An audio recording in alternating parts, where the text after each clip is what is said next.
Bonjour à toutes et à tous, bienvenue dans ce nouvel épisode de Destination IUT en direct du site de Calais sur le l'IUT du littoral Côte d'Opale. Je suis en compagnie de Mamour, Serigne et Mamadou pour parler d'un projet de programmation et de robotique intitulé Lego Mindstorms.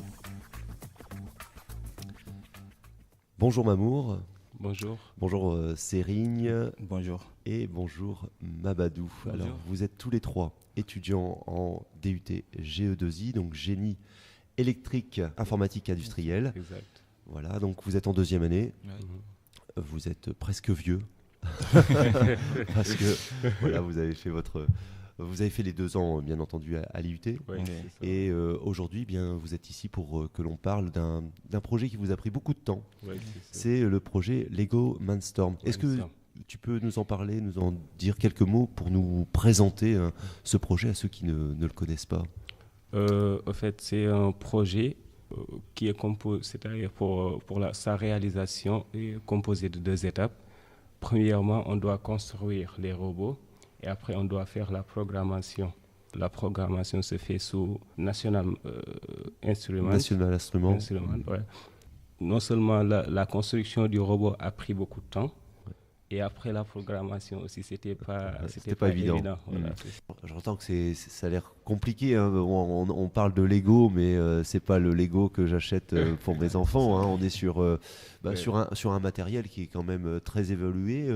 Mamadou, quelle a été votre participation, votre collaboration à ce projet? Parce que moi, d'abord, j'étais là l'année dernière sur ce projet et j'étais, on peut dire, le chef du projet. Voilà, moi, mon rôle, c'était de voir les capteurs si ça marche ou pas, les capteurs de distance, les capteurs ultrasoniques. D'accord, donc pour nos auditeurs, on mettra des photos sur la page www.ut-littoral.fr pour bien comprendre ce qu'il en est. Donc c'est effectivement un robot qui va suivre un chemin dans une sorte de labyrinthe qui est juste à côté de nous dans la salle de la bibliothèque ici à l'IUT. Et donc ce chemin est suivi par un robot. Et il y a également un robot trieur. Alors c'est très impressionnant parce que le robot arrive à capter la couleur d'une bille qu'il va trier. Comment ça se passe, Mamour? Comment le robot arrive à sélectionner? Donc, comme je l'ai expliqué tantôt, on a construit 2 robots, un qui suit une ligne et un autre qui fait le tri de boules. Maintenant, pour le robot qui trie les boules, on a utilisé 3 capteurs parce que non seulement il y a le chariot qui fait la rotation, il y a aussi un capteur de couleur qui permet de renvoyer la couleur captée. Et aussi, il y a un autre chariot qui permet de trier les boules. Et maintenant, quand le robot qui trie les boules finit, puisque les robots peuvent se communiquer avec Bluetooth, donc il va envoyer un message à l'autre robot. Et l'autre robot qui doit suivre les lignes, il va venir récupérer le plateau et aller le déposer quelque part. Nous sommes sur des robots collaboratifs en quelque sorte. Donc on a 2 robots différents, chacun a bien sa tâche et donc ça doit amener un résultat. Ce processus, donc là aujourd'hui c'est sous forme de jeu on pourrait dire, mais est-ce que c'est un processus qu'on peut retrouver dans une industrie? Est-ce que c'est la même chose? Est-ce qu'il y a des liens?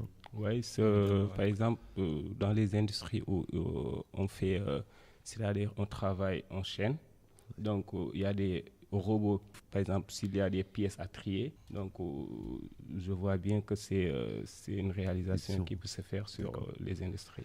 Est-ce que vous êtes déjà allé en entreprise observer ce genre de configuration Serigne? Est-ce que vous avez vu en entreprise des robots fonctionner? Moi, j'ai déjà effectué 2 stages au Sénégal, mon pays, mais j'ai vu là-bas dans les industries de l'alimentation, on voit des robots qui portent des charges pour les déposer à un autre endroit. Bon, je peux dire que c'est presque la même chose. Hein. Mais ils niveau du fonctionnement. Oui, ils sont pas en Lego. Mais ils sont beaucoup plus solides que ça. Ouais, mais en fait, c'est le même principe. Est-ce que c'est quelque chose qui vous intéresse, voilà, ce domaine de la robotique, Serigne? Oui, ça m'intéresse vraiment parce que moi, j'ai eu un bac en mécanique, en fabrication mécanique, et après l'obtention de mon diplôme, j'aimerais faire la mécatronique, qui a un lien vraiment solide avec la programmation. Mamadou, vous êtes également du Sénégal? Oui, du Sénégal.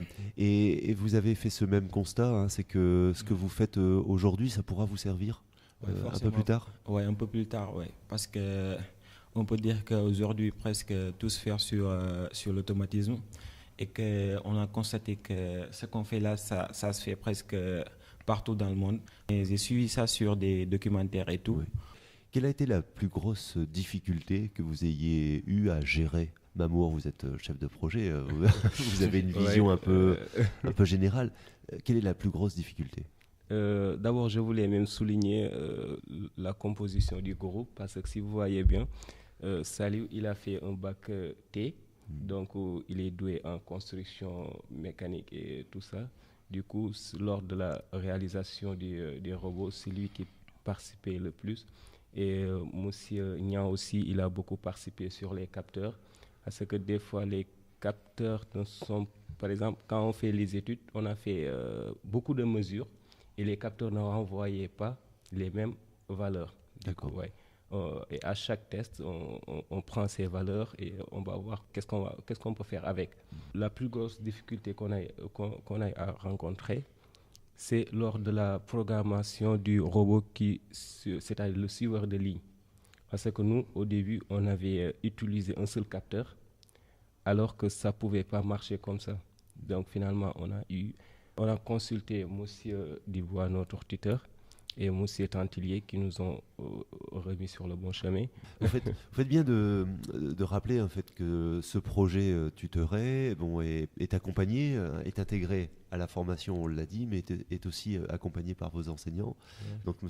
Tantillier et M. Dubois, qui eux vous accompagnent. Alors est-ce que ils vous laissent une certaine autonomie? Est-ce que ils sont toujours là au bon moment pour des conseils? Est-ce que comment vous vivez ça? Est-ce que vous essayez de le faire vous-même? Est-ce que vous allez poser des questions? Comment se passe cette relation avec vos tuteurs? Oui, nous on a toujours une relation avec eux, mais la plupart du travail on l'a fait en autonomie. Eh bien, c'est tout à votre honneur, les garçons. Eh bien, je rappelle que ce projet sera peut-être en démonstration le jour de la journée porte ouverte de l'IUT, le samedi 2 février. Ici sur le site de Calais, vous pouvez retrouver toutes les informations nécessaires sur www.iut-littoral.fr. Je vous remercie tous les trois. Merci Mamour, Serigne et Mamadou pour votre témoignage. On vous verra en photo accompagné des robots. Et puis je vous souhaite bonne chance pour la suite et aussi pour travailler avec cette fois-ci de vrais robots qui ne seront pas en Lego. Voilà. Merci beaucoup. Merci à vous aussi.